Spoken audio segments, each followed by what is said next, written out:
Muy buenas tardes, bienvenidos al Ateneo de Santander en esta jornada organizada por el Aula de Cultura del Diario Montañés, en la que se va a presentar el primer libro escrito por José Cobo Calderón, aunque él acaba de confesar que siendo un niño escribió un libro y su abuelo se lo editó en nada menos una larga tirada de 3 ejemplares. Pero este ya es un libro serio y un libro que merece la pena que lo conozcamos. Cobo Calderón, yo no voy a decir nada sobre él, ustedes le conocen, pero además hay 2 personas aquí, el editor Carlos Alcorta y Tono, nuestro amigo Tono, Juan Antonio González Fuentes, que van a hablar con él y van a hablar de él. Y yo, por tanto, simplemente les reitero el agradecimiento en nombre del Aula de Cultura y del Ateneo de Santander que estén esta tarde de viernes aquí acompañando a Cobo Calderón y disfrutando de la presentación de este libro. Únicamente saludar a los que nos están viendo en la transmisión en directo a través de la página web del Ateneo de Santander y desearles que después, quienes lo quieran, pueden pasar a que les firme el libro el autor, y el libro se está vendiendo en la entrada para aquellos que no tengan un ejemplar que lo puedan adquirir ahora. Y ahora ya, adelante. Buenas tardes, muchísimas gracias Manuel Ángel, sobre todo por esa última recomendación. Efectivamente, el libro lo tienen a su disposición. No hemos hecho 3 ejemplares, hemos hecho unos pocos más, o sea que no creo que se quede ningún interesado sin él. Y si no, no hay problema, se reimprime y lo dicho, que bueno, pues nuestro agradecimiento, por supuesto, Libros del Aire, al Ateneo de Santander, como no, que bueno, esta semana es la segunda vez que estoy aquí, el lunes y el viernes. Por supuesto al Aula de Cultura del Diario Montañés también, a Tono, Juan Antonio por colaborar y presentar el libro, a todos ustedes por su presencia, por la presencia. Esto da gusto verlo así, lógicamente, porque acompañar da calor, la gente da calor y ver que a uno le quieren como te quieren a ti, José, pues es un auténtico placer, una auténtica maravilla. Bueno, tengo que agradecer también, como no, a José, que haya confiado en Libros del Aire para publicar esta autobiografía. La verdad es que llevábamos tiempo hablando de otro libro y este se ha metido, hemos tenido que hacer ahí un paréntesis porque, bueno, tiene unas connotaciones que luego tú explicarás y que era preciso saltar al otro. La verdad es que trabajar, colaborar con José, ¿qué les voy a decir? Porque le conocen de sobra, es un auténtico placer. No, bueno, casi nunca se une el grandísimo artista con la gran persona y este es uno de los casos, pero no me voy a explayar mucho porque, bueno, hay mucha gente, luego se va a demorar esto, me imagino, con la charla y con las firmas, entonces reitero mi agradecimiento a todos ustedes y Tono, te cedo la palabra, así que cuando quieras. Muchas gracias. Pues muchísimas gracias, Carlos, José. A todos ustedes, evidentemente, bienvenidos y muchísimas gracias. Hay un momento en la vida de los lectores, de los buenos lectores, no sabría establecer cuándo, pero hay un momento de aquellos lectores que en fin, pues, que conozco varios, que están entre los 80, 90 libros al año, que la ficción empieza a no interesar tanto. La verdad es que no sabemos muy bien por qué, pero hay un momento en el que las novelas, para simplificar, empiezan a tener menos interés para los lectores y empiezan a tener más interés los libros de historia, los libros que están dedicados a la historia del arte, de la pintura, de la escultura, del cine, los libros de historia en general, los ensayos y también, como no, las memorias, las biografías y las autobiografías. No sabría decir por qué, pero lo he constatado. Tengo muchos, bueno, no, evidentemente hay gente a la que sigue leyendo novelas, pero digamos que el interés por la ficción acaba decayendo con los años. E insisto, el otro interés empieza a despertarse. Quizás porque hay un momento determinado en la vida que te cuenten una historia, pues es lo más fascinante que hay en el mundo, una historia, digamos, inventada.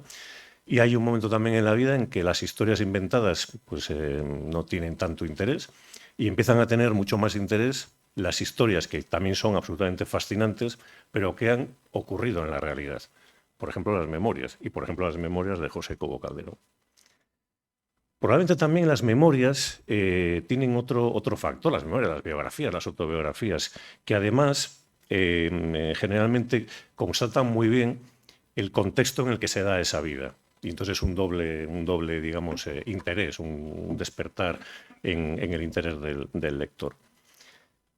Yo no sé muy bien por qué José Cobo Calderón ha decidido escribir unas memorias. Esa es la primera pregunta que yo le haría. Porque evidentemente yo creo que tiene, bueno, está en esos años en los que yo creo que todavía es un poco joven para escribir sus memorias, no es lo más habitual, aunque bueno, tampoco, si lo dejas para mucho después, pues igual tampoco las acabas escribiendo, porque tú tienes ahora 66, una cosa así. Bueno, igual es un momento estupendo para escribir las memorias.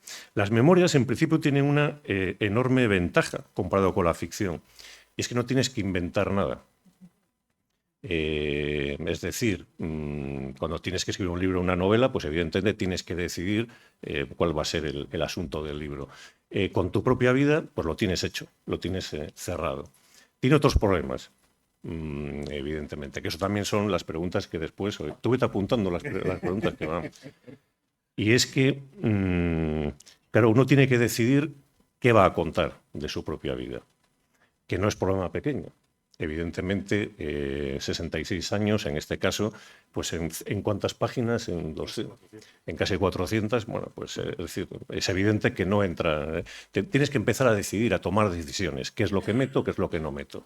En ese sentido, es un poco la labor del escultor, la labor más tradicional, ¿no? Nos imaginamos una especie de bloque de mármol donde con el cincel empiezas a quitar cosas y acaba apareciendo una figura.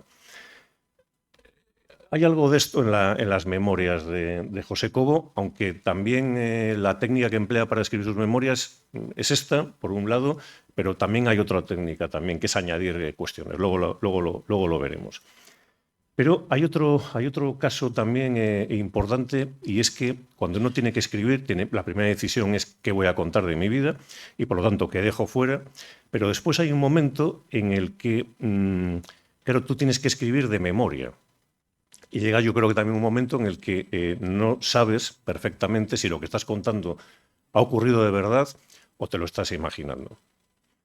Quizás los ejemplos más cercanos a nosotros, porque era un santanderino, y más contundentes fueron los de Jesús Pardo, del que bueno, fuimos amigos, y publicó tres volúmenes de sus memorias.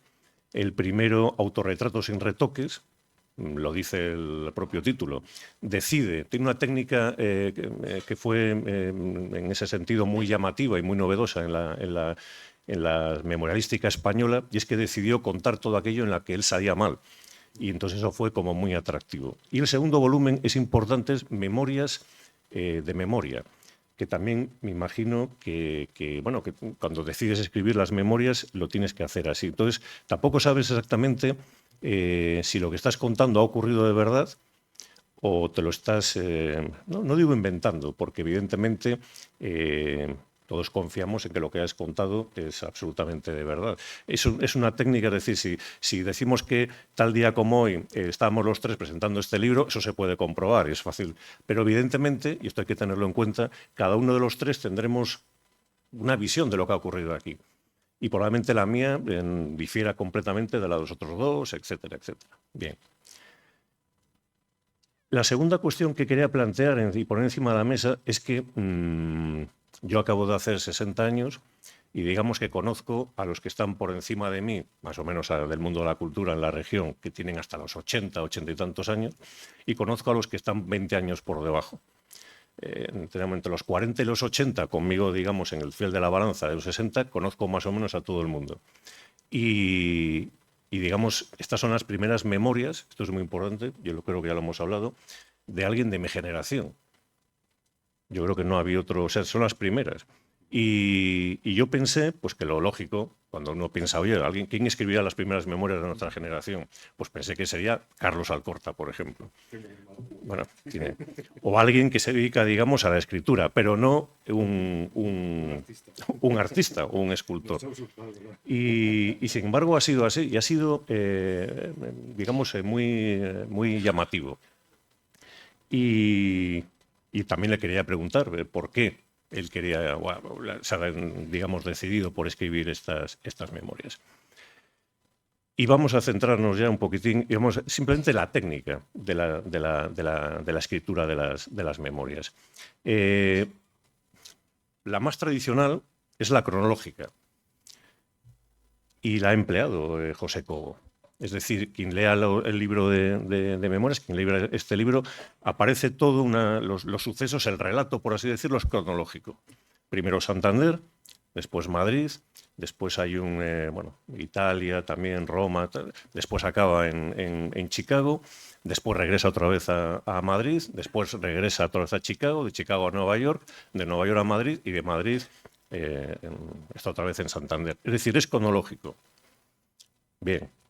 Pero no esperen ustedes unas memorias de yo nací tal, que también, eso sí se cuenta. Yo nací en tal día, tal fecha y tal, en Santander.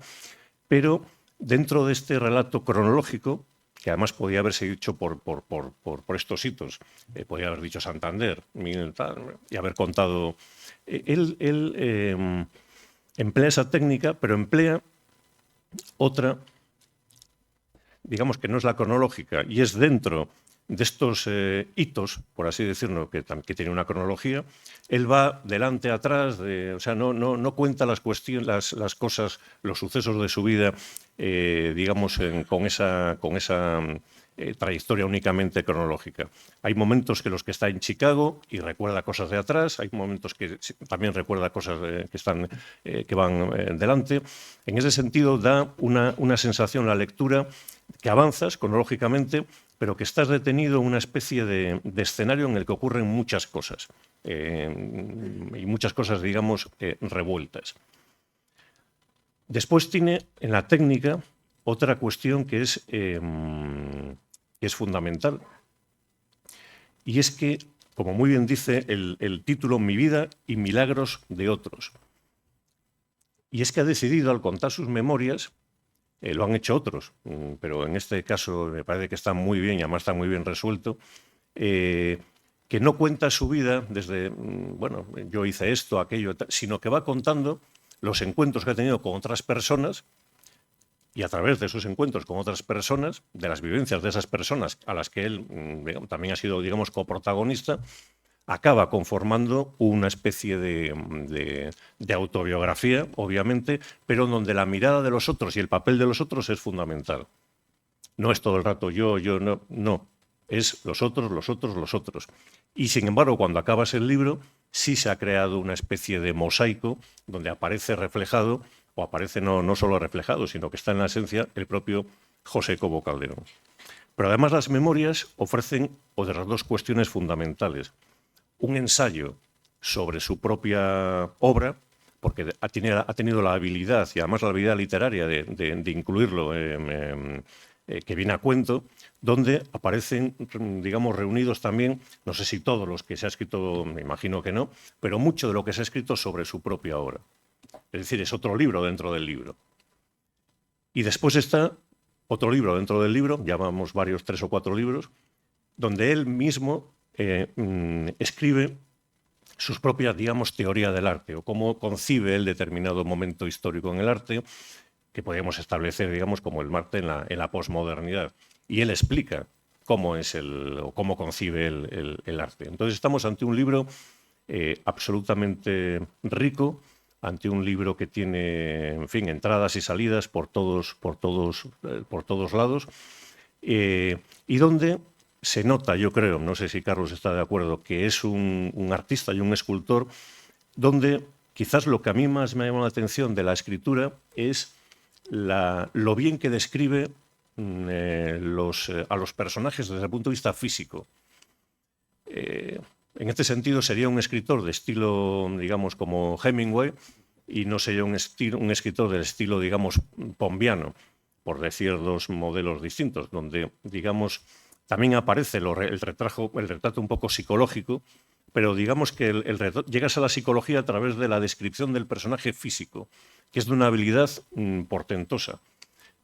Llega fulanito, llega Tim Robbins, por no sé qué, que sus labios carnosos, va vestido, o sea, es realmente meticuloso y muy llamativo y cómo te atrapa, lo bien que está descrito la fisicidad de los personajes. En ese sentido, es una escritura muy, muy, muy física. Y lógicamente, lo dejamos si quieren para el no del debate, sino las preguntas, lo que se le puede... unas memorias que tienen enorme diferencia de ambientes. Pasa simplemente de Santander a Chicago, no tiene absolutamente nada que ver, pero en todos los elementos, en todos los hitos en los que tiene lugar su vida, lo hemos hablado esta mañana y coincidíamos, espero que ahora no me deje mal, en todos aparecen personajes fascinantes. Es decir, cuando la cosa transcurre en Santander, no se crean ustedes que estos...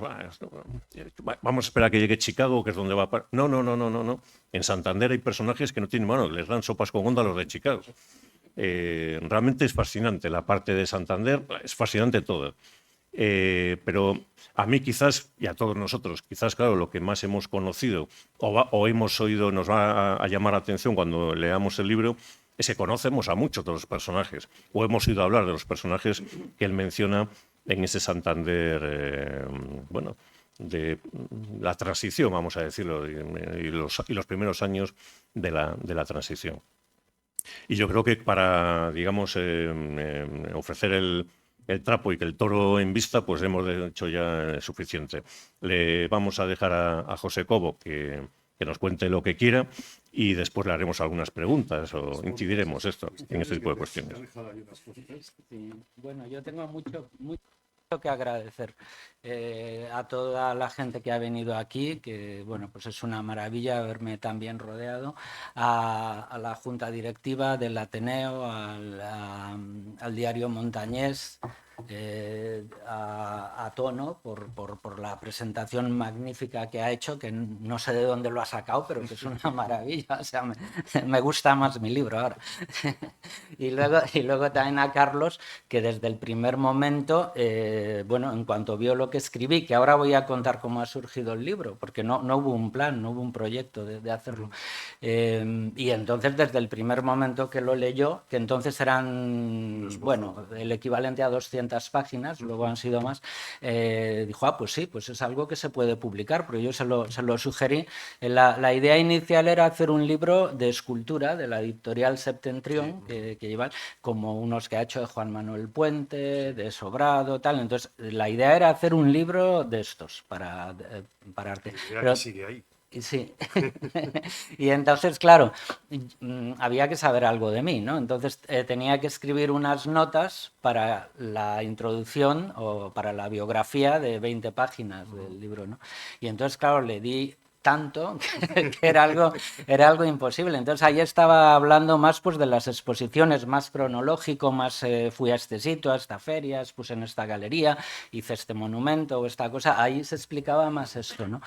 Pero a medida que iba escribiendo me iban interesando más historias que yo había contado alguna vez, aisladamente, en cenas, con amigos, pero que fui metiéndolas poco a poco y había publicado algunas de ellas con Leña al Mono, con Mario Crespo, a quien también quiero agradecer. Y bueno, y las había leído Salvador García de Castañeda, al que quiero agradecer muy especialmente por todo lo que me ha ayudado, por las palabras preliminares, porque gracias a él fui por primera vez a Estados Unidos, me invitó a su casa, luego ya desde allí fui a Chicago y todo esto, pero fue Salvador, ha sido definitivo. Una amistad que ha trascendido los años, amigo de mis abuelos, de mis tíos, luego mío, o sea, una persona extraordinaria. Creo que está escuchando. Es posible que esté escuchando ahora desde Ohio. El Salvador es profesor de literatura española del siglo XVIII y del XIX en Ohio State University. Y entonces esta tarde he hablado con él, me deseaba suerte en la presentación y le dije, oye, pues tienes la posibilidad de verlo. Ah, pues a lo mejor lo hace. O sea que si está ahí, hola. Muy bien. También, ya que estoy con los agradecimientos, quiero agradecer a Simón Marchán, que me ha ayudado a estructurar el libro, a dividirlo en capítulos, me ha dado unos consejos muy buenos, al igual que el mismo Tono, que leyó el libro antes de publicarlo y me dio muy buenos consejos, y bueno, Fernando Abascal, que es mi profesor de literatura, porque siempre se sigue aprendiendo, y Fernando es capaz de humanizar a los escritores, ¿no? de sacarte de las páginas y que veas a las personas, ¿no? Bueno, entonces continuando con cuál es el origen de este libro, es básicamente eso. Hubo un momento en el que había tantas historias intercaladas que la parte biográfica que era la saqué del libro. Es decir, salió para el otro libro. Y entonces hablé con Carlos y dije, oye, ¿no te parece que a lo mejor esto podía ser un libro? Y desde el primer momento dijo, sí, perfecto. O sea, ha sido facilísimo y es, bueno, una maravilla, una maravilla. Es fácil trabajar contigo. Sí, sí. Y entonces, bueno, en relación a lo que decía Tono de ser escultor y ser ahora escritor, vamos a decir, no sé si esto me cualifica como escritor, este libro, pero bueno, hay un proceso muy parecido, que es el de representación, ¿no? Yo me acuerdo mucho cuando leía hace años de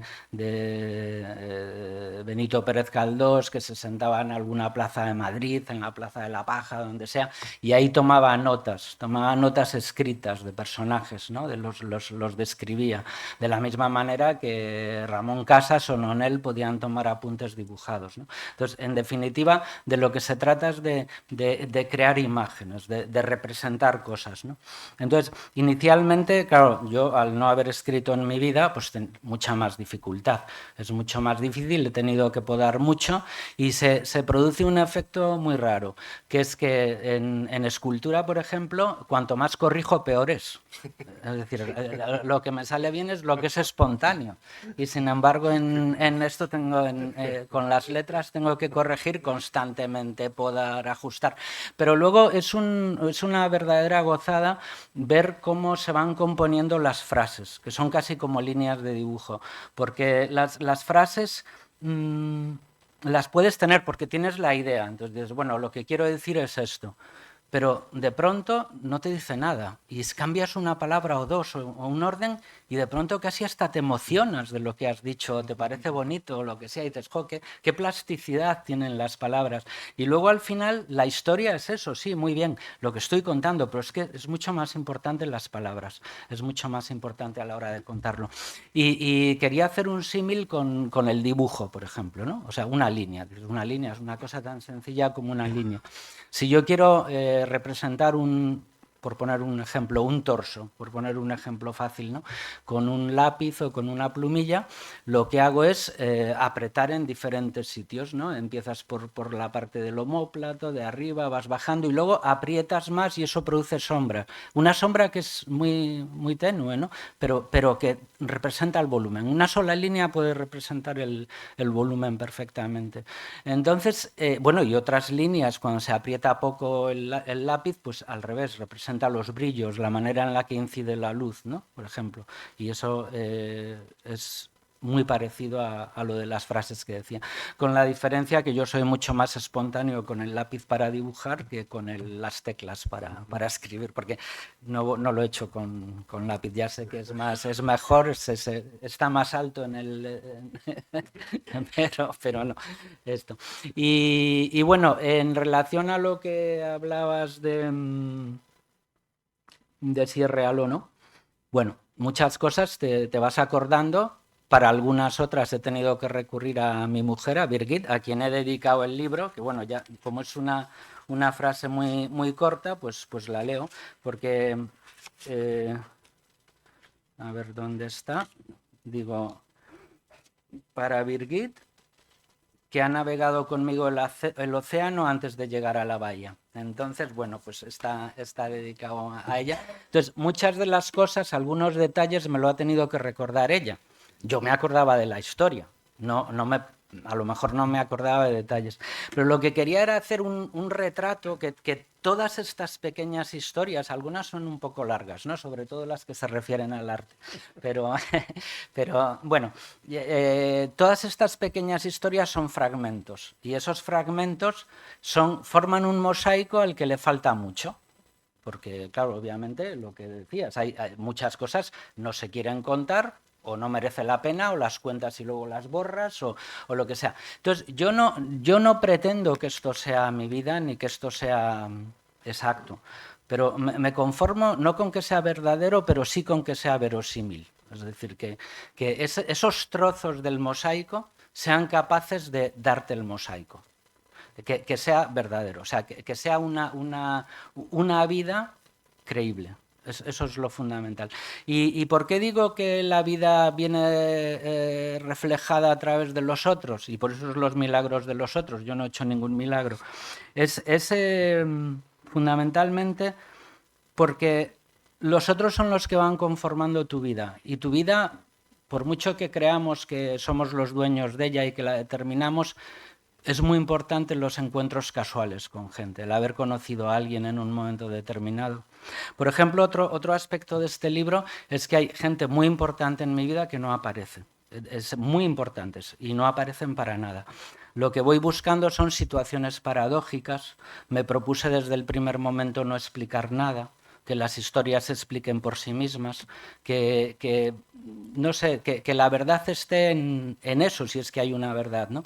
Son situaciones en las cuales yo me he encontrado y me han resuelto enigmas, o me han medio resuelto enigmas, o me han dado fórmulas de cómo entender las cosas. Por ejemplo, en relación a Chicago o a Nueva York, pues todo el mundo de la emigración, de lo que es ser extranjero, de lo que es ser emigrante. Y luego en Madrid me he dedicado mucho más a describir personajes.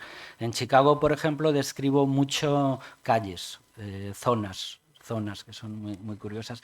En Nueva York describo todo, pero casi como un estado de ánimo. Un estado de ánimo que es el que te producen el apartamento en el que vives, ese tipo de cosas. Y ya, bueno, para acabar, por si tampoco me quiero extender mucho. Bueno, lo que digo en un momento determinado es que porque hablo del océano, por eso digo lo de Birgit, que llegó a la bahía. Yo salí de la bahía sin ella, la conocí en el océano y volvimos a la bahía. Cuando yo era pequeño, en el colegio, el mundo me parecía muy grande, muy grande. Y me parecía grande hasta mi clase. Imponía a todo el mundo, imponían los profesores, imponía todo, salir, todo. Me hablaban de ir a estudiar a Madrid, pensaba, es una ciudad donde se anda muy deprisa, donde todo el mundo es como difícil. El mundo me parecía demasiado grande. Luego, cuando me fui a Madrid, ya estaba muy cómodo y veía que podía abarcar mucho y que la gente era muy accesible y muy fácil y podía moverme y podía viajar y entonces el mundo de alguna manera se hizo pequeño, ya era mío, lo podía dominar perfectamente, no había ningún problema. Y lo mismo me ocurrió en Chicago y en Nueva York. O sea, a pesar de la magnitud de estas urbes, son manejables, vistas desde dentro. Entras en las entrañas de la ciudad y puedes manejarte bien por allí, conoces gente, entras en el centro de la vida. Y ahora que tengo ya unos años, pues me da la impresión de que el mundo ha vuelto a crecer alrededor mío. ¿Y cuál es la diferencia? Pues que ya no soy como cuando era niño. Ahora el mundo ha crecido, otra vez me doy cuenta que es muy grande, ya quizá no me puedo manejar tan bien por él, pero por otro lado ya es mío. O sea, ya tengo historias, ya he vivido ese mundo. Y eso es fundamentalmente.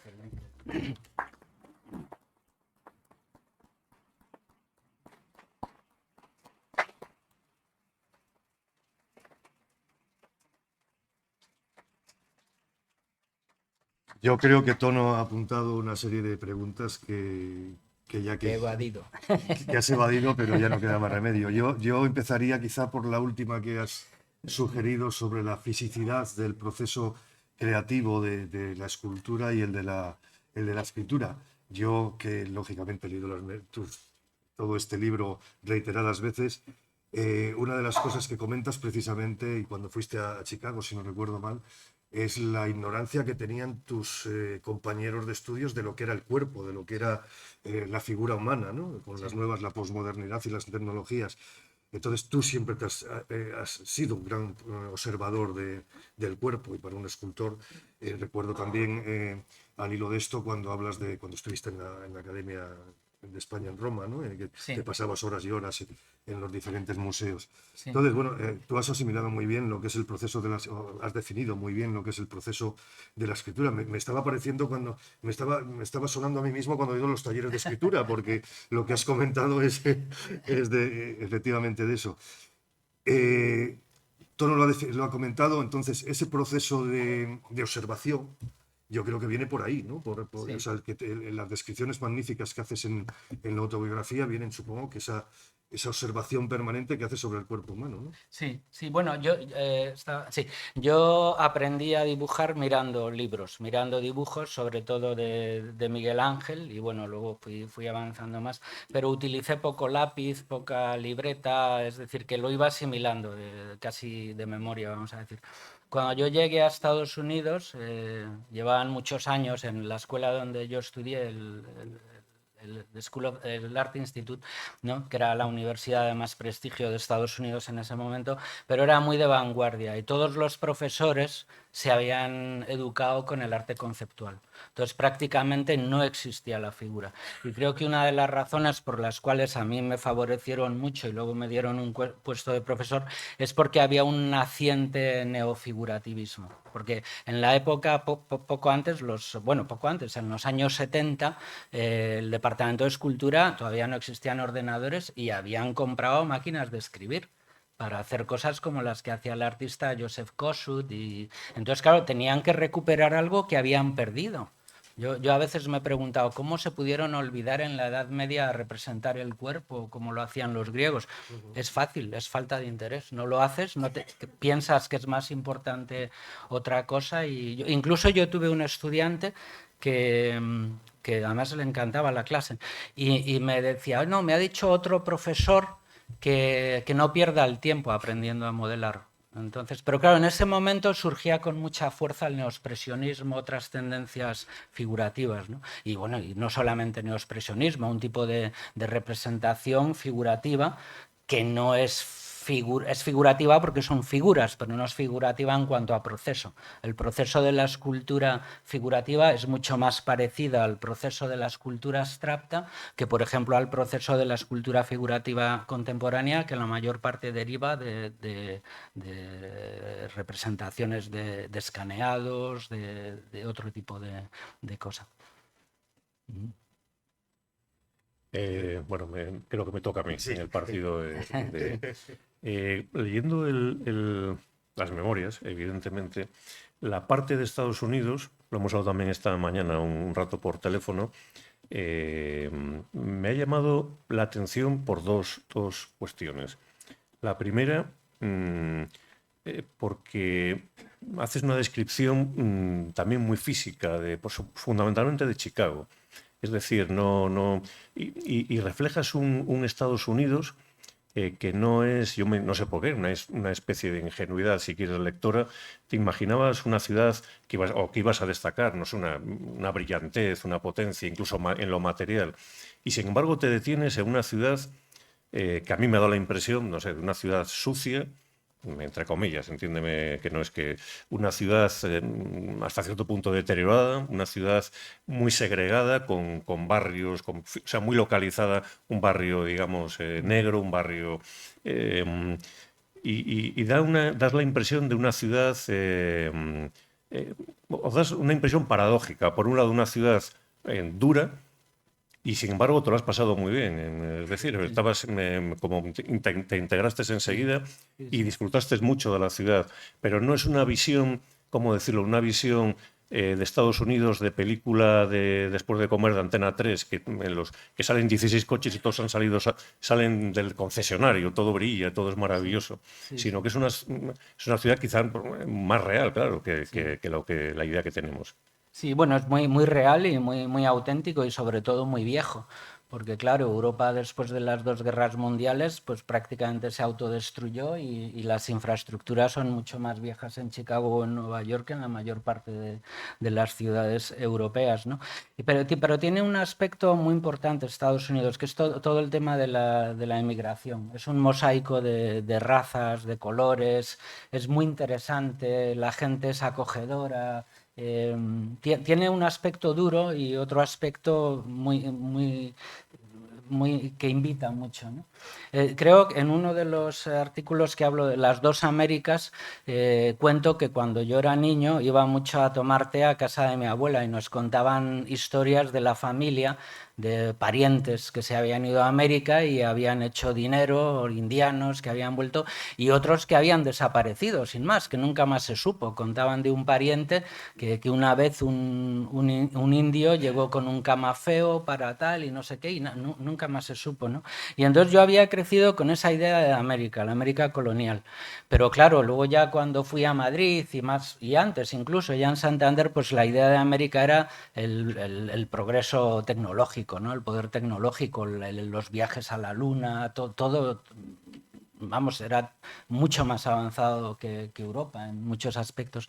Y entonces hay un barrio en Chicago que se llama Cabrini Greens, que es lo que llaman Housing Project, ¿no? Que son unas casas subvencionadas para integrar a población en diferentes zonas, ¿no?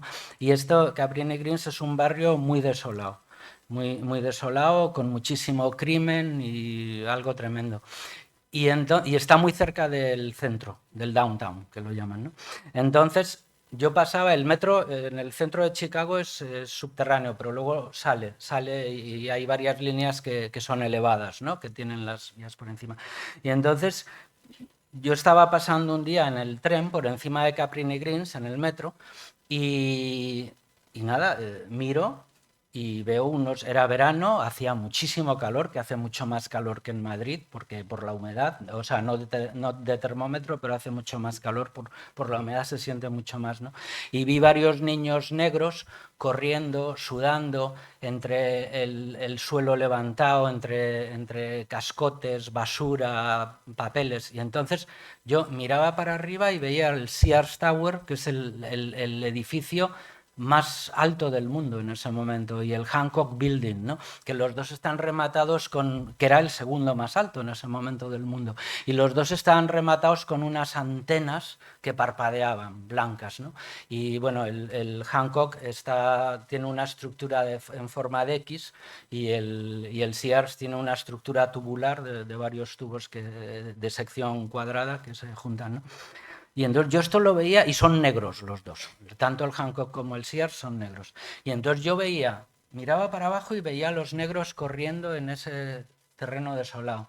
Y miraba para arriba y veía los rascacielos más grandes del mundo. Y es la primera vez en la que se me pusieron juntas las dos Américas. La que había visto yo, la que había escuchado en esos test en casa de mi abuela, y la de Kennedy, la de llegar a la luna, la del progreso, Y entonces, esas son imágenes que se te ponen juntas. Sí, comentabas, de hecho, que cuando fuiste a Chicago tenías un plano de los diferentes barrios, ¿no? Que aún conservas. Sí, está creo. aquí, está Por eso digo, efectivamente. Pero volviendo al asunto de la propia escritura, has mencionado antes la verosimilitud por encima de la verdad, que por cierto proviene de la poética de Aristóteles, o sea, de antes de ayer. Y hay, por ejemplo, en las memorias que comentaba Tono también, un ejemplo que yo siempre comento, que es el de Caballero Bonal, que tituló su memoria es La novela de la memoria, ¿no? Entonces, ¿hasta qué punto la ficción forma parte de la autobiografía? Machado decía que también la verdad se inventa, ¿no? Sí. Entonces, ¿hasta qué punto has tenido que autolimitar, digamos, conscientemente, ficcionar en exceso la Bueno, experiencia? la verdad se infiltra, ¿no? O lo que es real no es solamente lo que quieres escoger, es de lo que te acuerdas y cómo te acuerdas de ello. Entonces, ahí, bueno, pues Autolimitarse, hay ¿no? hay que entenderlo como que es algo que se ha vivido hace mucho tiempo y bueno, y que la fuerza que tiene es precisamente el poderlo recordar hoy en día. Pero has contrastado, Tono ha puesto un ejemplo muy significativo, que es el hecho de que estemos aquí los tres, pero si lo tenemos que explicar luego, Sí, cada uno diferente. va a dar una opinión. Entonces, tú has contrastado con mucha de la gente que aparece Sí. en la autobiografía, has contrastado Con algunos hechos. he contrastado, pero no necesariamente, no era necesario. Pero sí, es que es lo que pasa, que la memoria es muy flexible, ¿no? Fíjate, una de las razones por las no tuve el propósito de escribir el libro, pero por las que estoy muy contento de haberlo escrito, es precisamente porque hay una recopilación de cosas y yo mismo me hago una idea de lo que ha sido mi vida hasta Sí, ahora. interesante. ¿No? Es decir, porque de otra manera casi no puedes ni tener una opinión sobre tu propia vida. Y Birgit iba mucho en Chicago a la biblioteca, a la Harold Washington, que era una biblioteca muy grande, muy buena. Ella hacía ilustraciones de cuentos, entonces iba mucho allí. Y una vez la chica que atendía en la biblioteca era una negrita joven, ¿no? Y llevaba una camiseta que decía: he visto de todo, he hecho de todo, pero no me acuerdo de nada. Y entonces yo pensaba, bueno, pues quizá merece la pena, pues yo no he hecho de todo, yo no soy como esa chica, yo soy de otra generación en la que la experiencia se pagaba más cara. Es decir, pero bueno, en todo caso, no quiero olvidarme de lo poco o mucho que he podido vivir.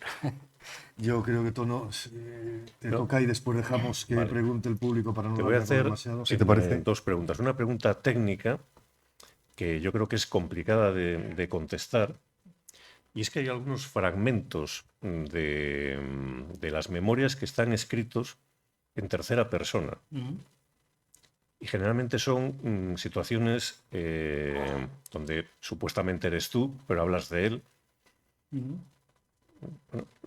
¿Por qué de pronto recurres a ese...? Sí. Y generalmente son situaciones con relaciones, digamos, amorosas. Quiero ahora, donde de repente no dice, yo entonces estaba con tal chica, sino, y de repente él, y hablas de ti, pero hablando de él. Sí, Que es un sí. recurso Bueno, técnico, es claro. es un recurso para crear Tomar una distancia. distancia. Es para crear una distancia, fundamentalmente, ¿no? Y bueno, y la sensualidad es importante, en algunos sitios del libro existe, pero creo que es una manera también de, como decía antes, hacer un retrato de una época. Entonces, las relaciones humanas dependen también de esto, depende el respeto que hay hacia la otra persona. Antes has hablado de lo de la autobiografía sin retoques de Jesús Pardo. El tipo de relación siniestra, o sea, entre hombres y mujeres, es tremenda, o sea, es tremenda. Entonces yo creo que yo reflejo una sociedad que es muy diferente a la que podía haber vivido Jesús Pardo en lo que él llama el pre-posfranquismo, ¿no? El pre-posfranquismo. Yo tuve la suerte de que Franco muriera el mismo año que me mudé a Madrid. Es decir, que solté los lazos con mis padres, con mi familia, ya era libre y al mismo tiempo pues era libre todo. Es decir, había cine de arte y ensayo, libros que antes no se habían podido leer y otras cosas. Entonces me coincidieron esas dos cosas y tuve una suerte. Entonces, ¿qué tipo de sensualidad existe? O sea, ¿es igualitaria, no es igualitaria? Yo creo que es importante tocar un poco ese punto también, ¿no? Porque es que define la sociedad, define la vida, define muchas cosas. Y la tercera persona, como digo, es para marcar distancia. No son crónicas donjuanescas. Eso, lo de la distancia, digamos, era muy... Digamos que la respuesta evidente podía ser esa. Sí, sí, y después, quizás una pregunta tópica, pero que yo creo que al final hay que hacer. Es decir, naces en Santander, te marchas muy joven, con 17 años, una cosa así, a Madrid. Después pasas en Italia, vives también con Brigitte en Alemania, Nueva York, Chicago, y acabáis otra vez en Santander. Sí. ¿Eso cómo se lleva? Bueno, lo de acabéis es mucho decir. Bueno, también es verdad. Pero me has dicho que Brigitte está muy contenta en Santander. Ella sí, pero bueno, la podría convencer. Bueno, eso no sé. Entonces, Sí, no, bueno, nunca es definitivo, no lo sabes. O sea, de la misma manera que no decidí escribir el libro, no voy a decidir de aquí hasta el final de mi vida, ¿no? Como dicen en Estados Unidos, cuando los hombres hacemos planes, los dioses se ríen. Y yo creo que es bastante cierto. no sé si bueno, ahora supuestamente es el turno de las preguntas. Efectivamente, sí, aprovechen ahora porque tienen aquí tenemos a José, que como ven además es un placer escucharle las explicaciones, así que mire, por allí tienes Ángel, por allí. Hola, José, enhorabuena. Hola, Caro. Esta mañana he estado oyendo por la radio una entrevista a Antonio López y hablaba sobre la inteligencia de la mirada. Y realmente todo el día he estado dando vueltas a esta frase y al encontrarme con tu libro, que le he ojeado simplemente, veo que se llama libro porque tiene formato de libro, pero para mí no es un libro, para mí son miradas que has puesto letras. Entonces, te aconsejo que sigas escribiendo porque es como seguir esculpiendo o seguir pintando, es exactamente lo mismo. Sí, estoy de acuerdo, creo que es muy parecido. Es muy parecido. La cuestión es si te lo propones, dices, voy a escribir algo, ¿no? Y bueno, pues no lo sé. O sea, en este momento no tengo planes ni para escribir ni para hacer esculturas. Es un poco lo que vaya surgiendo, ¿no? Me gustaría hacer las dos cosas y más, pero no sé. Lo que dispongan los dioses. Lo que dispongan los dioses. Eso es.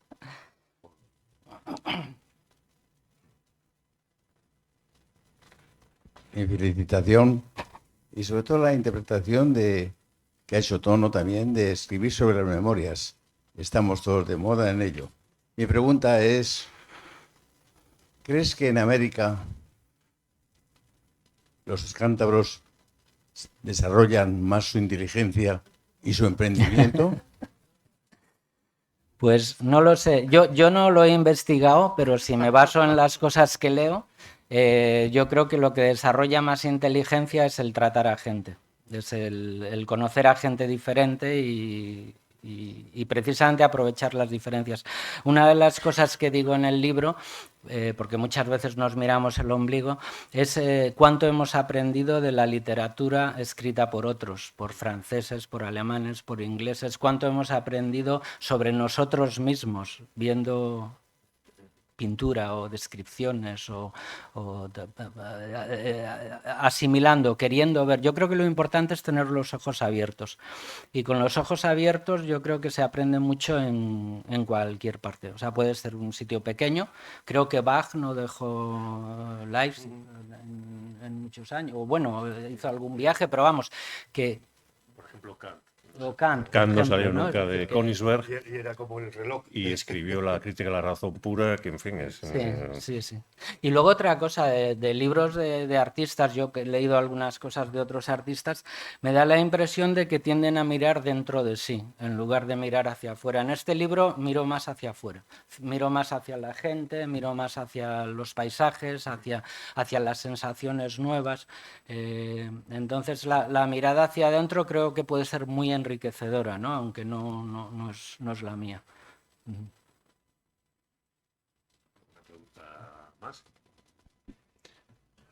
Pues si no hay ninguna pregunta más. El libro está a la venta, no lo va a decir el editor, lo voy a decir yo, está a la venta ahí mismo. Las dedicatorias, por lo que he visto, son dedicatorias largas. Sí, por eso. Es decir, que me ha hecho una dedicatoria. Quiero decir que quienes compren el libro y se lo dediquen a José, va a tardar un rato. Pues Entonces, muchísimas gracias. Y que el libro realmente merece muchísimo. Muchas gracias, Tono.